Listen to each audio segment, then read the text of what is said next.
आज एक बार फिर हमारे साथ हैं जाने माने लेखक और चिंतक संतोष मिश्रा। संतोष मिश्रा की किताब 3.0 आज भी बहुत सराही जा रही है और जब देश और दुनिया में परिस्थितियां लगातार घट बढ़ रही हैं, इस किताब की उतनी डिमांड बढ़ती जा रही है। ये किताब देश के यशस्वी प्रधानमंत्री नरेंद्र मोदी जी पे लिखी गई थी और जैसा कि हम देखते भी हैं कि नरेंद्र मोदी कहते हैं कि नेशन फर्स्ट, यानी राष्ट्र सर्वोपरि। तो संतोष जी से हम ये जानेंगे कि जो नेशन फर्स्ट है उसकी अवधारणा क्या है। स्वागत है संतोष जी। नमस्कार और दर्शकों को भी नमस्कार।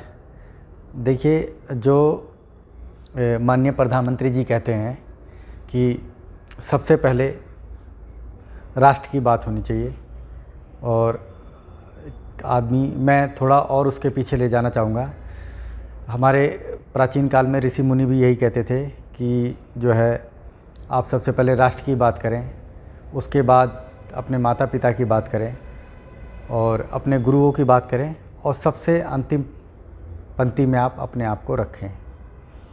और बाबा साहब अम्बेडकर से भी पहले मैं थोड़ा सा और बताऊं कि जब महात्मा गांधी जी ने अंग्रेज़ों को भारत से बाहर निकालने के लिए एक आंदोलन छोड़ा था कि भारत छोड़ो आंदोलन, वो भी इसी से अब समय की मांग ये है और कि इस समय जो है कि सबसे पहले हम बात करेंगे कि अच्छा या बुरा, सच या झूठ, सबसे पहले भारत की बात करेंगे, राष्ट्र की बात करेंगे। हम रहें ना रहें, ये राष्ट्र रहना चाहिए।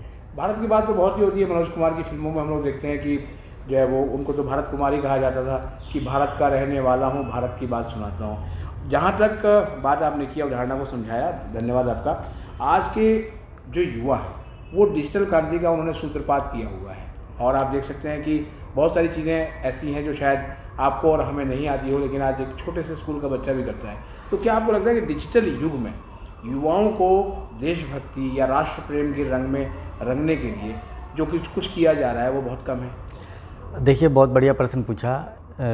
युवाओं के ऊपर सीधा ये है कि इस समय जो है, जब से पहलगांव पर अटैक हुआ है, आपने देखा होगा युवाओं में बहुत ज़्यादा जोश है राष्ट्र के प्रति। युवा ये नहीं कह रहा कि हमें फौज में जाना है, वो ये चाह रहा है कि बदला लेना है कि इस समय जो गलत हुआ है भारत में। युवा सोशल मीडिया पर बहुत एक्टिव है और वो चीज़ों पर एक्टिव है, वो कोई राष्ट्र की भी बात करता है।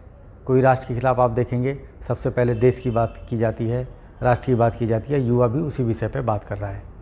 बेसिकली मेरा कहने का मतलब है कि हम कितनी भी संसुविधाओं से जुड़ जाएं, या युवा बिल्कुल ट्विटर से लेके, इंस्टाग्राम से लेकर, फेसबुक से लेके सभी पर है युवा, लेकिन युवा कहीं भी ये देखना चाहता है, बिल्कुल जागरूक है कि कहीं ऐसी चीज़ें ना डाली जाएं कि देश के जो दुश्मन बैठे हैं उन चीज़ों का फ़ायदा उठाएं और देश की अखंडता और एकता में कोई सेंध लगाने की कोशिश की जाए। संतोष जी, ये जो ऑपरेशन सिंदूर हुआ पहलगाम की घटना के बाद, जो है भारत ने कहा था कि हम इसका बदला ज़रूर लेंगे।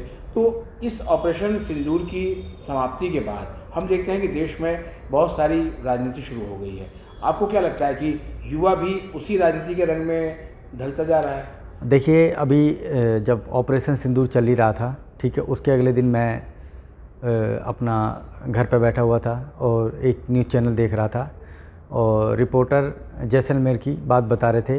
युवाओं में इतना उत्साह था, युवाओं से पूछ रहे थे, वो युवा को कोई बुलाया नहीं गया था और उन्होंने ये कहा था कि अगर ज़रूरत पड़ेगी सेना के साथ हम डट के मुकाबला करेंगे दुश्मन का, किसी भी विषय पे।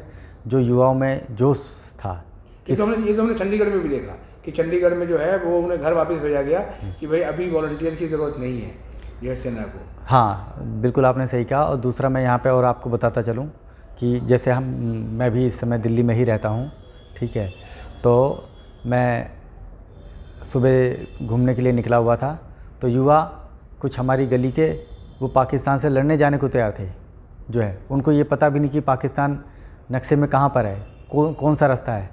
और जब मैंने उनसे पूछा कि आप क्या जानते हो, तो वो क्या काम करते हो, मैंने वैसे ही उनसे पूछ लिया तो उन्होंने बताया कि हम तो मज़दूरी करते हैं, बेलदारी करते हैं। लेकिन पाकिस्तान ने जो ये आतंकवादियों को अपने देश में बहुत उच्च स्थान दे रखा है, क्योंकि सरकार उनकी बिल्कुल इस बारे में एक्टिव नहीं है या बिल्कुल भी सोचना नहीं चाहिए। सबसे पहले देश के बारे में सोचना चाहिए।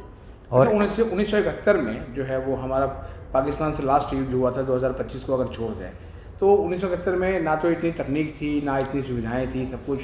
दिल्ली में भी मुझे लोगों ने बताया कि यहाँ भी ब्लैकआउट हुआ था, लोग घरों से निकलते नहीं थे शाम के वक्त में, और ना तो संचार के साधन थे। आज संचार के साधन बहुत तीव्र हो गए। उसके बाद आप देखते हैं कि इस घटना के बाद जो है क्या समाज में देश के प्रति कोई सोच बदली है कि हमें अपने निजी स्वार्थों के छोड़कर या हमें अपने बहुत छोटे स्वार्थों को छोड़कर देश के हित में सोचना चाहिए? देखिए, मैं आपको यहाँ पे बताता चलूँ, सबसे पहले कोई भी पार्टी, चाहे वो कांग्रेस हो, आम आदमी पार्टी हो, सीपीएम हो, या देश की और जो पार्टियाँ हैं, सपा या बीएसपी और भी पार्टियाँ जो हैं, उन्होंने एक मीटिंग की सभी लोगों ने और प्रधानमंत्री को खुली छूट दे दी कि इस बार पाकिस्तान को बिल्कुल नहीं छोड़ना है, कि हम आपस में अलग लड़ सकते हैं। हमारी यहाँ पे विचारों की लड़ाई है देश के अंदर, लेकिन अगर देश के ऊपर कोई भी विपत्ति आएगी तो हम प्रधानमंत्री के साथ कंधे से कंधा मिला के बिल्कुल 24 घंटे खड़े हैं, और जो डिसीजन राष्ट्र के प्रति लिया जाएगा जो है। अच्छा, जिस देश में हम रहते हैं यहाँ पर चाय की दुकानों पे जो है वो पान के अड्डों पे राजनीतिक चर्चा पूरे देश भर में, इवन कि सुदूर गाँव में भी चलती रहती है। तो क्या आपको लगता है कि जो है वो राजनीति का रंग अपनी जगह पे है और देशभक्ति का रंग अपनी जगह पर है? देखिए, मैं यहाँ पे एक बात और बताता चलूँ। जहाँ पे मैं रहता हूँ, जहाँ मेरा घर है, मेरा घर जो है वो रोड पर है, और इधर जो है मुस्लिमों का घर है, पीछे मुस्लिमों का घर है, बगल में मुस्लिमों का घर है, ठीक है। क्योंकि और हमें कोई दिक्कत नहीं है, लेकिन उन्होंने कहा जो पाकिस्तान ने किया है ये बहुत ही गलत किया है, और हम सब लोग हैं वो खुद जाके पाकिस्तान में लड़ने को तैयार थे भारत के लिए, कि हम यहाँ पे अलग, हमारी आपस में लड़ाइयाँ हो सकती हैं, पार्टियों में भी यही है, अगर उनकी विचारों की लड़ाई है, ठीक है, व्यक्तिगत कोई लड़ाई नहीं है। देश के ऊपर कोई भी संकट या आपत्ति आती है तो सभी पार्टियों ने बिल्कुल ज़ोरों शोरों पे बोला कि हम प्रधानमंत्री नरेंद्र भाई मोदी के साथ कंधे से कंधा मिला के सरकार के साथ खड़े हैं, क्योंकि हमारी आपस में हमें कोई लड़ाई हो सकती है। और जहाँ चाय की चर्चा हो या मोहल्लों में चर्चा हो, सभी लोगों ने इसकी बहुत ही ज़्यादा, और कोई मैं इसमें ये बात नहीं कर रहा कि जो है पाकिस्तान में जो है मुस्लिम कंट्री है, लगभग वो वहाँ पे 95% करीब मुस्लिम है, और जो भारत है वहाँ पे 80% के करीब हिंदू और 20% के करीब मुसलमान रहता है। लेकिन जो 20% मुसलमान रहता है, यहाँ तक कि ओवैसी ने बोला कि जो है इस समय वो बहुत ही मुसलमानों के बहुत ही अच्छे उभर के नेता उभरे हुए हैं देश में, और उन्होंने इस पर बोला कि पाकिस्तान को मैं खुद लड़ने जाऊँगा, मुझे दिया जाए। मोदी जी से उन्होंने पूरी अनुमति मांगी कि 15 मिनट को मुसलमानों को सत्ता दी जाए, हम पाकिस्तान से इस चीज़ का बदला लेकर आएंगे।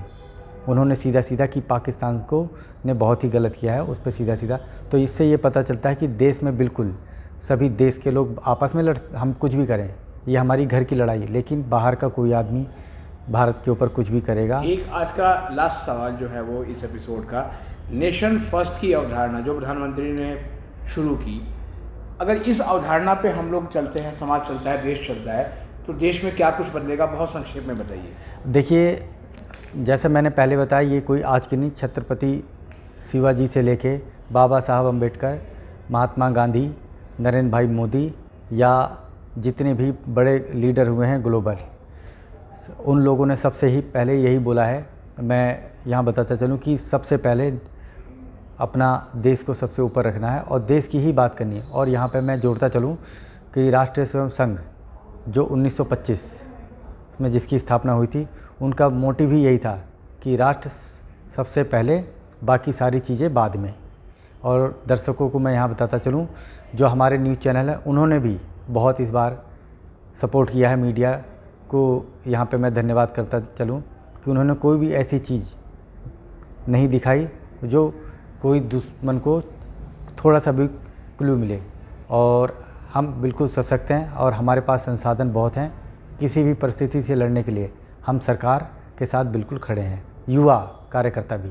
तो सुना आपने संतोष मिश्रा जी को। आप इनका जो चैनल है संतोष मिश्रा, उसे आप सब्सक्राइब करें, उसे अधिक से अधिक शेयर करें और लाइक ज़रूर कर दें। मिलते हैं एक और एपिसोड के साथ। नमस्कार।